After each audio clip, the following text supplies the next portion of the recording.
मेरे अनुसार आप जितने शिक्षक गण हैं वो ब्रह्म के स्वरूप हैं। क्यों? क्योंकि आप ब्रह्मचर्य आश्रम के आचार्य हैं। आपका काम निर्माण करना है। ब्रह्म का क्या रोल है? निर्माण करना। आपका काम निर्माण करना है। आपके सामने जो दक्षता चाहिए वो क्या? निर्माण कैसे किया जाए। तो इसके लिए हमारे जो ब्रह्म है, यानी ब्रह्मा विष्णु महेश में से ब्रह्मा जो है उसको समझना आवश्यक हो जाएगा आपके लिए। उस ब्रह्मा को यदि आप समझ सकते हैं तो उस ब्रह्मा को अपने अंदर आप अनुभूति करना शुरू कर सकते हैं। तो ब्रह्मा ने सबसे पहला काम क्या किया? उन्होंने सृष्टि निर्माण करने हेतु विद्या का निर्माण किया। पहले सरस्वती के का निर्माण पहले किया और उसके बाद उसके पश्चात क्या किया? उन्होंने उस विद्या को धारण किया, सरस्वती को धारण किया, अपने समकक्ष रखा और फिर दोनों मिलकर के सृष्टि का निर्माण किया। आपका जो रोल, ब्रह्मा का रोल है वो ये है कि उस विद्या का, आपके विद्यार्थी में उस विद्या का निर्माण करना। इसलिए आप सरस्वती की पूजा करते हैं। तो आप ब्रह्म के रोल में हैं। तो ब्रह्म के रोल के लिए आप ब्रह्म का स्वरूप आपको समझना पड़ेगा। तो ब्रह्म का ओरिजिनल स्वरूप क्या था? 5 सर हैं, 4 हाथ में 4 वस्तुएं हैं और 5 सर, 5 अलग अलग, 4 अलग अलग दिशाएं, 5 अलग अलग दिशाओं को देख रहे हैं। तो ये जो 5वां सर था ये क्या चीज था? इसकी कहानी ये आती है कि भगवान शिव ने किसी कारण से उस 5वें सिर का नाश कर दिया था। ब्रह्मा के पास तो 4 सर रह गया। ये 5वां सर क्या था? ये अहंकार का सर था। यानी आप जिस ब्रह्मा के रोल में है उसमें अहंकार की कोई स्थान जो है वो नहीं है। आपको हर प्रकार के अहंकार से अपने आप को वंचित रखना पड़ेगा। जो हमने सुबह गीता के सत्र में लिया, मान है, अपमान है, सुख है, दुख है, ये सब चीज़ों से जो हमें परे हटना है, ये बेसिकली आपके उस अहंकार को मिटाने के लिए है। तो अहंकार से मुक्ति ये आपका सबसे पहला लक्ष्य है, क्योंकि इसके बगैर आप आगे का काम नहीं कर पाएंगे। दूसरा, जो 4 सर हैं वो चारों वेदों के, चारों दिशाओं के वो ज्ञाता है। चारों वेद, चारों दिशाओं के ज्ञाता का मतलब है कि शाश्वत ज्ञान है, पूर्ण ज्ञान है, आन्वयिकी ज्ञान है, क्रमबद्ध है आपका ज्ञान।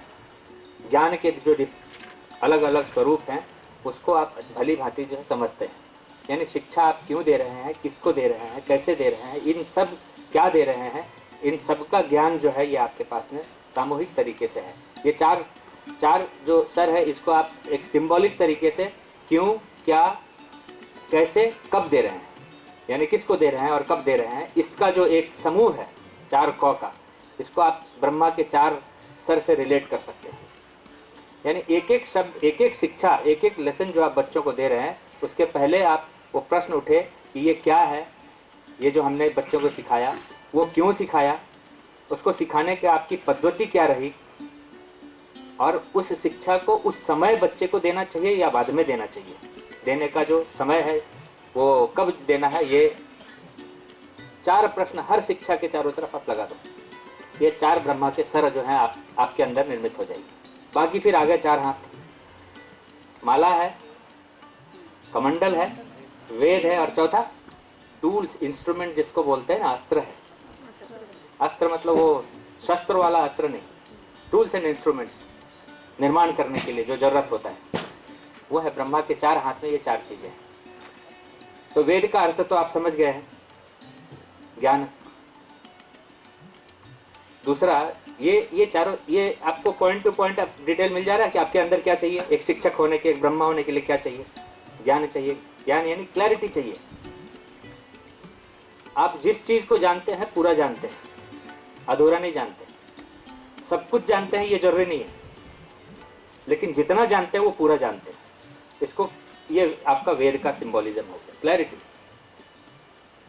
दूसरा माला है। माला क्या है? ध्यान। ध्यान और अभ्यास, प्रैक्टिस। कितनी बार?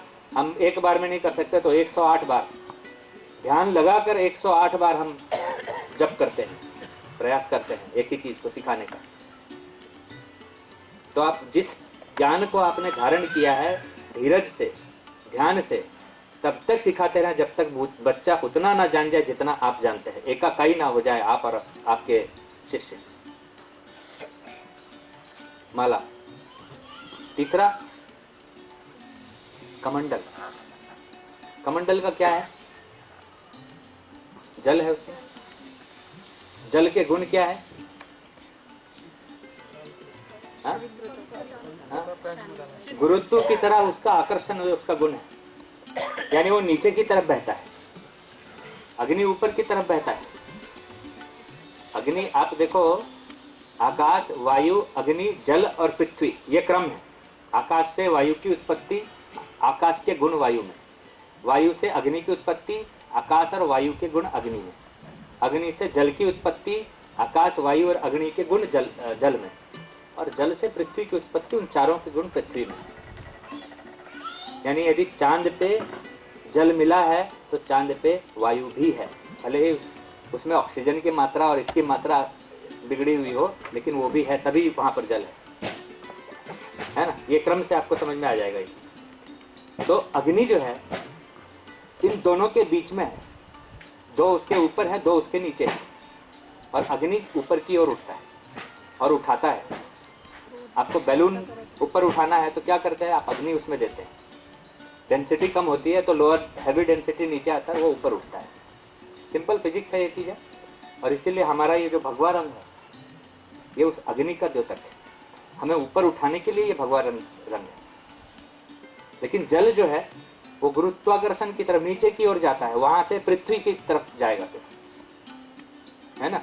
ऐसे जल, यानी आपके जो डिजायर्स है, आपकी जो इच्छाएं हैं, आकांक्षाएं हैं, ये आपको गुरुत्वाकर्षण में बांध करके रखते हैं, आकर्षण आपके अंदर पैदा करते हैं। ऐसे आकर्षण करने वाले जल तत्व को एक सुंदर कमंडल में बांध करके रखना, और जहां आवश्यकता हो वहीं उसका इस्तेमाल करना,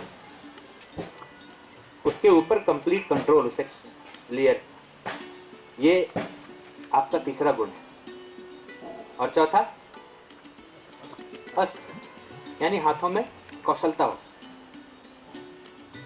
मकान बना सकते हैं, चित्र बना सकते हैं, कुछ अच्छी चीजें लिख सकते हैं, जो क्रिया जो हम करते हैं उसमें कौशलता हो, पूर्णता हो, विभूति हो। ये ब्रह्मा का स्वरूप है, ये आपका स्वरूप होना चाहिए, ये आपका परिचय होना चाहिए। आपसे आपका कोई परिचय पूछे तो ये स्वरूप आप बता पाए, ये मेरे परिचय है, ये आपका परिचय मैंने आपसे ब्रह्मा के रूप में कराया। अब आपको निर्माण क्या करना है? सबसे पहले सरस्वती का निर्माण करना है, विद्या का निर्माण करना है, और फिर उसे धारण करना है, यानी कि शिष्य और आप एकाकाई हो जाए, एक हो जाए, आप उसको धारण कर लें। अब ये जो विज्ञान है ना, कुछ इस विश्व के कुछ महान अक्लमंद लोगों को समझ नहीं आती है, तो वो प्रश्न उठा देते हैं कि भाई ब्रह्मा ने सरस्वती को बनाया तो सरस्वती उसकी बेटी हो गई, और बेटी हो गई तो ब्रह्मा ने सरस्वती से शादी कर लिया, उन्होंने उसकी अपनी बेटी से शादी कर लिया, तो लोग हिंदू लोग सब मूर्ख हो गए। तो ऐसे मूर्खों को मैं उल्टा सवाल पूछता हूँ कि अच्छा ठीक है, ब्रह्मा की बेटी यदि सरस्वती है तो इसका मतलब सरस्वती के पिता ब्रह्मा है, तो भैया बता दो सरस्वती की माता कौन है? तो वो चुप हो जाते हैं। तो एक कुतर्क में अपने, हमारा जो शास्त्र है वो एक विज्ञान है, अध्यात्म विज्ञान भी है और भौतिक विज्ञान भी है, उसे दोनों स्वरूप में समझा जा सकता है। इसलिए उनके कुतर्क में फंसने की आवश्यकता नहीं है। वो 10 तरह के प्रश्न छोड़ें, उन्हें साइड करें इसमें, और इस विज्ञान को समझने और आत्मसात करने का प्रयास करें। कितना सिंपल है, यदि आपने ब्रह्मा के एक चित्र को समझ लिया तो पूरे आपके शैक्षणिक गुण का निर्माण हो सकता है ना। आपका फोकस हो गया ना, मुझे पॉइंट टू पॉइंट ये काम करना और कुछ नहीं करना।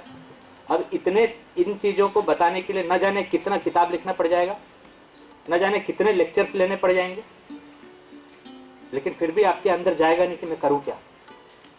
और ये पॉइंट टू पॉइंट एक चित्र में आपको बताया हुआ कि आपको करना क्या है, आपका रोल क्या है।